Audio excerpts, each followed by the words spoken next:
Buenas tardes amigos, hoy estamos en una nueva edición del programa Hablemos de Banca, un programa en alianza entre la Asociación de Bancos del Perú y la Agencia Andina. En esta oportunidad tendremos a Eva Céspedes, la directora del Sistema de Relaciones con el Consumidor de ASBank, con la que conversaremos de un tema que a todos nos interesa, el sobreendeudamiento. Bienvenida, Eva. Muchas gracias, Patricia, por la invitación.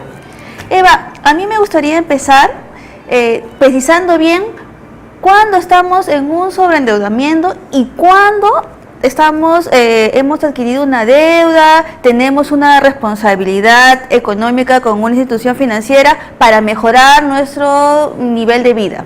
Sí, me gustaría que el público entienda que una persona se encuentra en una condición de sobreendeudamiento cuando de manera estructural está incapacitada de cumplir con sus compromisos. ¿Qué significa? Que no solamente es este mes que no puede pagar ni el siguiente, sino de una manera ya estructural de mis finanzas personales, no puedo pagar una deuda adquirida, no puedo cumplir con mis compromisos. ¿Y cómo llegas a definir esa situación? Cuando ya de repente ha transcurrido 2 o 3 meses en que he estado endeudada y no he podido cumplir con el compromiso, he caído en mora, ha transcurrido el tiempo y a pesar de eso no puedo cumplir.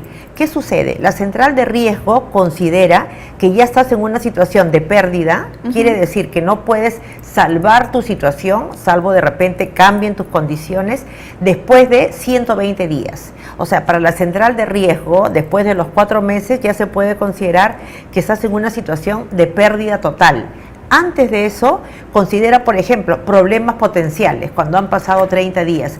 Quiere decir que no se considera estructural a tus finanzas personales, sino está pasando un bache que posiblemente, potencialmente, lo puedas resolver al mes siguiente. De un tiempo, ¿no? Después de 3 o 4 meses en que no has podido cumplir tu deuda ni tus deudas, se puede considerar que ya estás en una situación con tus finanzas personales estructuralmente incapacitada de poder cumplir, salvo que cambien tus condiciones, ¿no? Hoy en día hay muchas personas que se quieren comprar su carro, que se quieren comprar que tienen un trabajo regular y que tienen un poco de temor de asumir una deuda con una institución financiera. ¿Qué elementos debe tener en cuenta para tener la seguridad de que va a tener esta deuda, pero no va a tener el riesgo de caer en un sobreendeudamiento?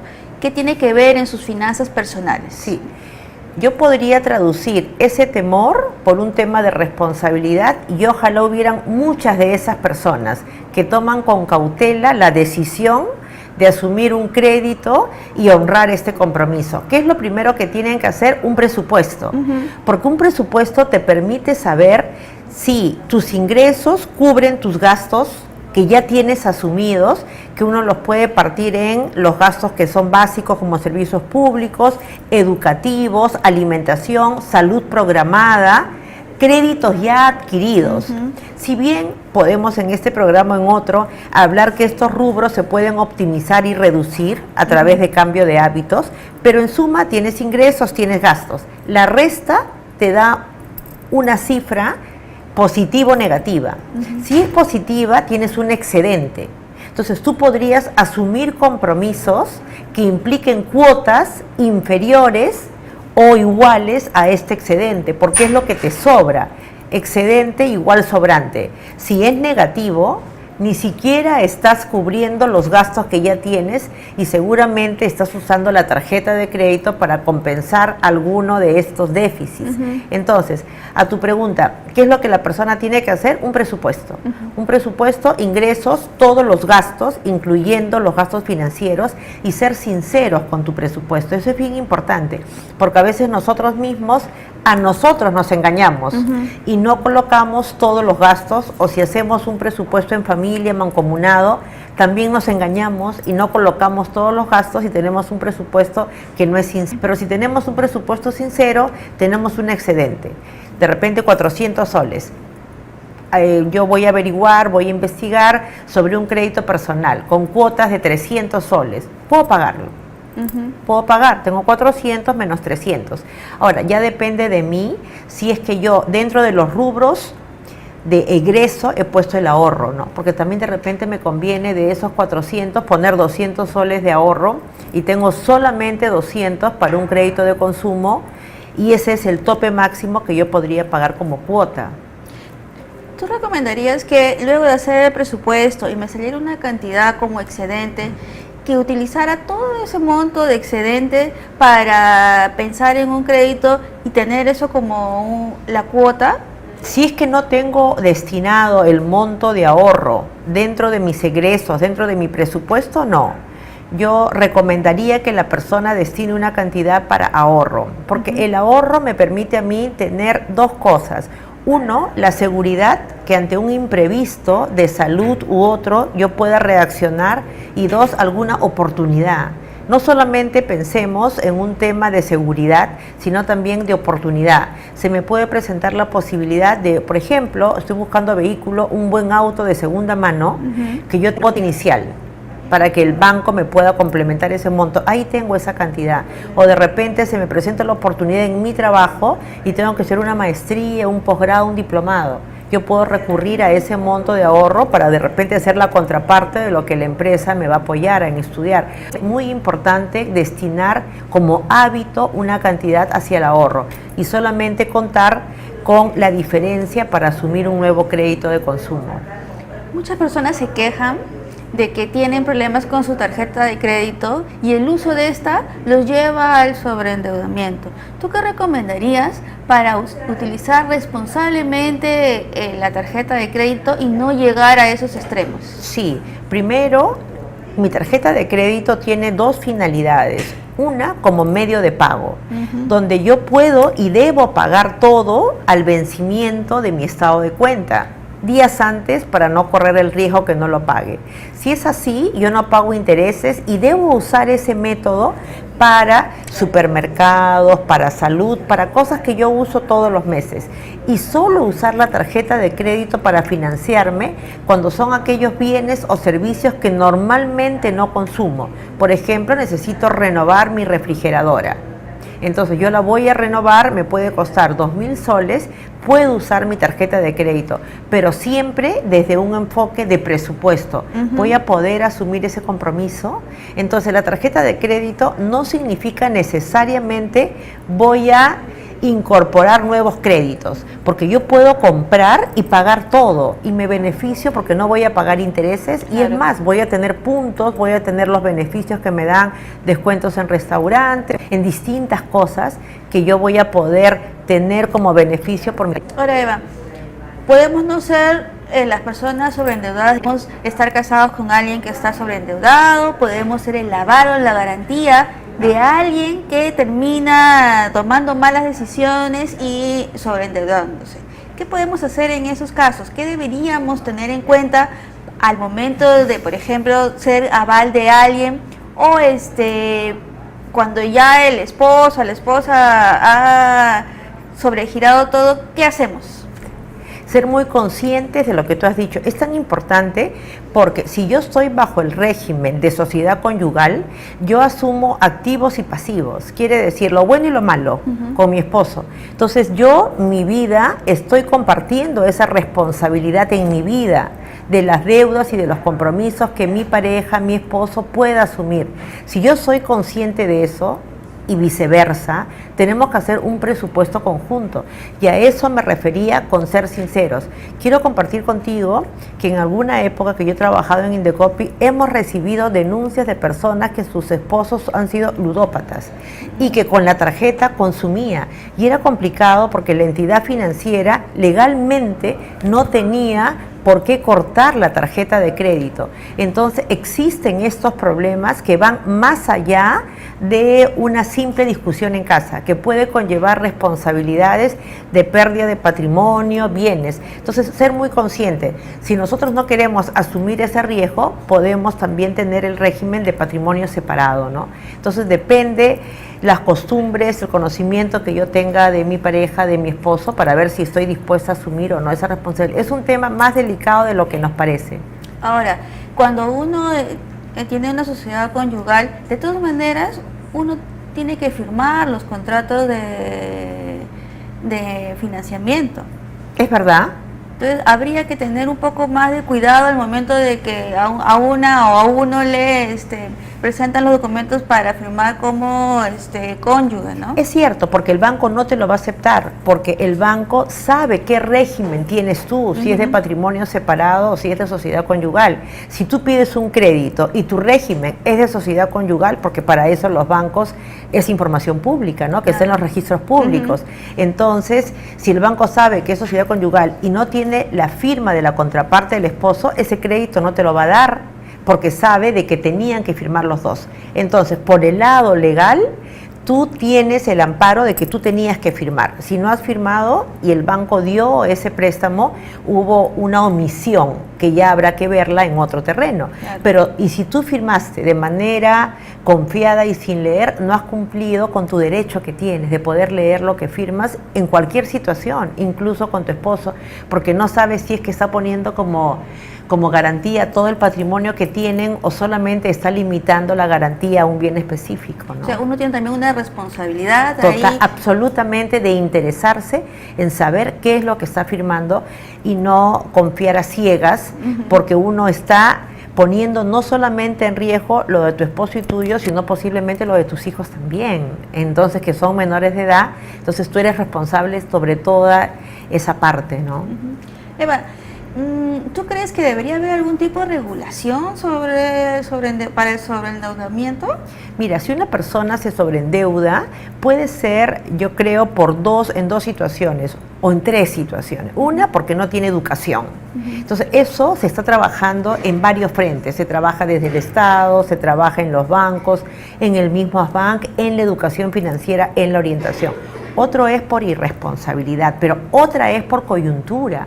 Es posible que tú puedas tener una enfermedad de golpe muy grave que te impida trabajar y que no es cubierta por el seguro de desgravamen, claro, porque no has quedado inválida o porque has tenido de repente un momento emocional muy fuerte por la pérdida de un familiar muy cercano o porque pierdas el empleo, no por causas tuyas, sino de repente hay una reestructuración, la empresa quiebra, pueden haber situaciones. Yo creo que ahí se podría impulsar un seguro de desempleo que permita cubrir ciertos supuestos, ¿no?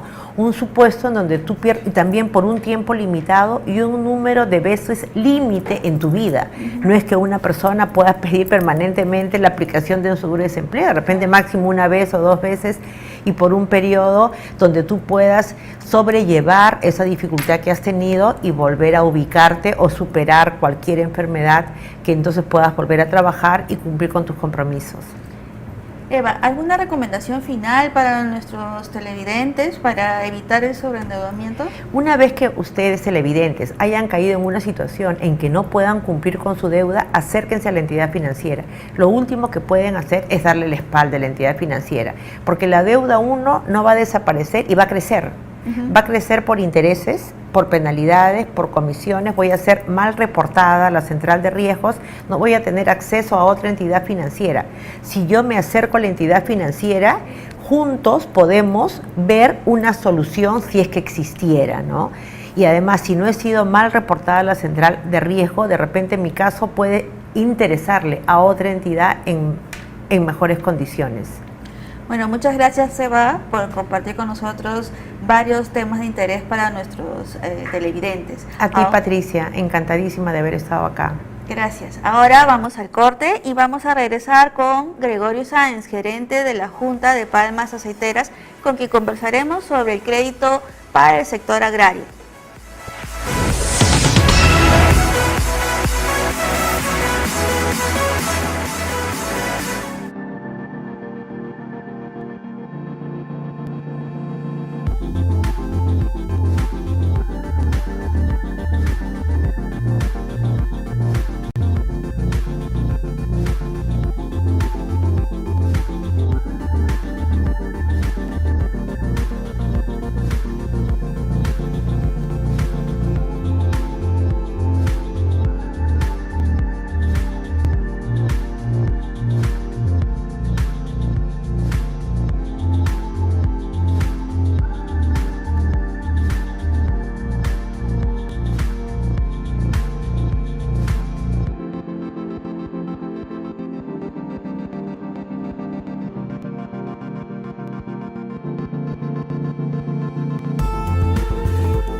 Gracias amigos por seguir acompañándonos en este programa de Hablemos de Banca.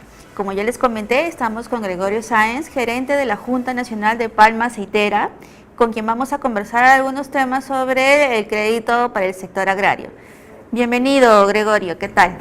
Muchas gracias por tu programa, aquí para... Y a nosotros nos gustaría saber cuán importante es el financiamiento para el desarrollo del sector agrario, en especial para el tema de palma aceitera. En principio, fundamental, ¿no? Nosotros como Junta Nacional de Palma Aceitera, que también es miembro de Conviagro, una entidad, digamos, nacional del agro peruano, nosotros consideramos que el tema del financiamiento es fundamental porque promueve las inversiones. Promueve las inversiones muchas veces donde la banca comercial no tiene, digamos, de repente todavía el interés de participar. A veces la banca comercial generalmente está en las grandes capitales y desarrollando principalmente actividades no relacionadas al sector agropecuario, donde están los productores, digamos, pequeños o de mediana escala de producción, ¿no? Entonces aquí en el Perú hay 2.2 millones de agricultores. Sin embargo, nosotros consideramos que es fundamental una banca como por ejemplo el agrobanco. Es fundamental porque es el que está directamente, digamos, vinculado a la actividad agraria, o sea, a promover esas inversiones de productores que se están articulando para poder desarrollar y generar negocios sostenibles. Entonces, pero también necesitamos de un banco, digamos, que realmente tenga productos financieros acordes a las líneas de cultivo. Por ejemplo, nosotros decimos tanto en Jumpalma, tanto en Conviagro, que no debe desaparecer el agrobanco, ¿ya? Se debe reflotarlo. Entonces, pero también, a pesar que en el sector palmicultor la incidencia de los créditos del agrobanco no ha sido importante, ¿ya? Porque nosotros por lo general necesitamos un crédito de mediano a largo plazo. Fíjese, lamentablemente el agrobanco con tasas de interés que superan el 20%, o el sistema comercial con tasas de interés que superan el 30%, con créditos a corto plazo, imposible poder desarrollar una actividad. En el caso particular nuestro, cuando nosotros sembramos un cultivo de la palma aceitera, tenemos que esperar 3 años para poder empezar a producir. Entonces, imagínense un crédito de corto plazo, imposible que podamos pagar al siguiente mes, ni al siguiente año, sino tenemos que esperar 3 años para empezar a amortizar nuestras deudas. Entonces, ¿eso qué significa? Que necesitamos un banco que nos preste y tenga pues un periodo de gracia y que contemple durante ese tiempo que está en desarrollo el cultivo. Si yo quiero fertilizar y quiero aumentar mi rendimiento y mejorar, entonces yo tengo que fertilizar 3 a 2 años consecutivos para recién ver en el 3er año. Entonces esas cosas, esas particularidades, el agro nacional, o sea, la banca todavía no cubre. O sea, generalmente decimos que el agrobanco no debe desaparecer. Creemos que somos optimistas que en el tiempo mejorarán sus productos financieros, pero por lo general el agrobanco u otras entidades han estado orientados solamente para cultivos de corto periodo vegetativo, llámese el arroz, llámese el maíz, 6 meses, ¿no? En todo caso, ¿cuál debería ser la diferencia básica entre el agrobanco que ha tenido los problemas que conocemos y el que debería ser? Claro. ¿Cuáles deberían ser las diferencias? Claro, en primer lugar, En primer lugar, un producto financiero que tenga, pues, por lo menos en el caso nuestro, una tasa de interés que no supere, pues, el 10% o el 12% como máximo. O sea, que no supere un periodo de gracia por lo menos 3 años para empezar a pagar los préstamos. Por otro, o sea, la oportunidad es fundamental. Bueno, ya tanto para nosotros como para cualquier otro cultivo. Claro. La oportunidad. En agricultura, si uno no aplica los fertilizantes adecuados en la época adecuada, no sirve después. Claro. O sea, ahora, de estas características que usted nos comenta, ¿han habido algunas experiencias exitosas en otros países que usted nos pudiera relatar que se han manejado de esa forma? Mire, nosotros empezamos igual en el mundo palmicultor, empezamos igual que Ecuador y Colombia. Sin embargo, Ecuador y Colombia tienen bancos de fomento, tipo agrobanco, pero fuertes, que contemplan al productor. O sea, lo importante en el Perú es de que vayamos formando, digamos, nuevos empresarios. O sea, particularmente le digo, por ejemplo, en el sector palmicultor, ya se muestra a productores que gracias a la organización, gracias a la asociatividad, hoy día son empresarios. O sea, hoy día, antes estuvieron vinculados a la coca, superaron esa etapa y se organizaron, sembraron palma. La cooperación internacional los organizó para ser industriales.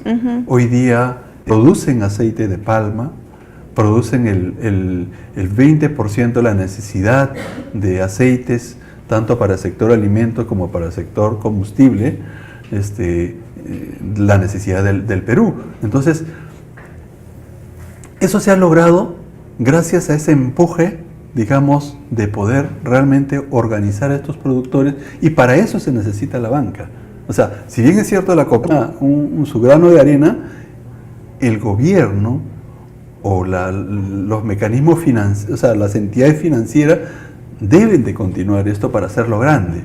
Y los agricultores organizarse. Claro, nosotros tenemos la experiencia positiva, le digo. Por ejemplo, mire, solamente para hablar de los productores que estuvieron antes vinculados al cultivo de la coca. Formaron sus empresas, tenemos el registro, es el monitoreo de 5 empresas. ¿Ya? Son empresas extractoras de aceite de crudo que venden acá, como también aprendieron ya a exportar. Claro. Fíjese, un agricultor, a veces uno dice, no, pero ¿cómo va a poder desarrollarse un agricultor? Si uno lo organiza, lo asocia y puede controlar bien su empresa, entonces puede de ser industrial, ser exportador y ser proveedor de insumos, digamos, para la demanda nacional de grasas y aceites, así como también para biocombustible. Entonces, eso ha permitido, por ejemplo, que estas 5 empresas articuladas y miembros de Jumpalma, pasar de menos de 1 millón de ventas en el año 2000, cerrar el año pasado, al año 2017, a $74 millones. Ya. Para resumir, entonces, para poder mejorar el financiamiento del sector agrario, requeriríamos 3 actores principales que pudieran articularse. El Estado con la regulación, los agricultores con la organización para poder asumir las responsabilidades, no solamente de su actividad, sino las responsabilidades financieras que pudieran asumir, y el sector financiero que les pudiera brindar la oportunidad de recursos adicionales para seguir creciendo. Claro, por supuesto. Mire, el sector palmero hoy día mueve algo más de $175 millones al año, ¿ya? De los cuales los productores de pequeña y mediana escala, digamos, le dije más o menos $79 millones, ¿correcto? Entonces, hay todo ya un escenario para que inclusive la banca comercial, o sea, ya empiece a mirar al palmicultor Con ya otros como ojos. sujeto de crédito. Claro. O sea, si bien es cierto nuestras empresas están hartas financiero, queremos que también se vea al productor, ¿no? Que es el punto neurálgico, porque es el que abastece para generar riqueza. Entonces, tenemos muy buenos productores. Pero también aquí yo agregaría otro elemento importante que es el mercado. Claro. O sea, el mercado, y aquí hay un mercado muy importante que es el mercado de biodiesel. Este mercado de biodiesel, los productores palmeros lo hemos promovido con una ley, la 28054. Sin embargo, aquí tenemos el principal comprador es Petroperú, Claro. 58% de las compras, prefiere comprar siempre del exterior. Entonces también decimos, ¿no? Para que la economía crezca, primero Perú y luego importamos, ¿no? Bueno, señor Sáenz, esto es un tema que genera muchas discusiones y muy largo y seguramente lo vamos a tratar en otra oportunidad. Claro que sí. Muchas gracias por acompañarnos. Perfecto. Bueno, amigos, muchas gracias por acompañarnos hoy en este programa de Hablemos de Banca, un programa coorganizado entre la Asociación de Bancos del Perú y la Agencia Andina. Nos vemos en el próximo jueves. Recuerden, tenemos las redes sociales, si quieren tocar temas que les interesa relacionados con la banca, envíennoslo y nosotros vamos a coordinar para poderlos traer acá. Muchas gracias, nos vemos hasta el jueves.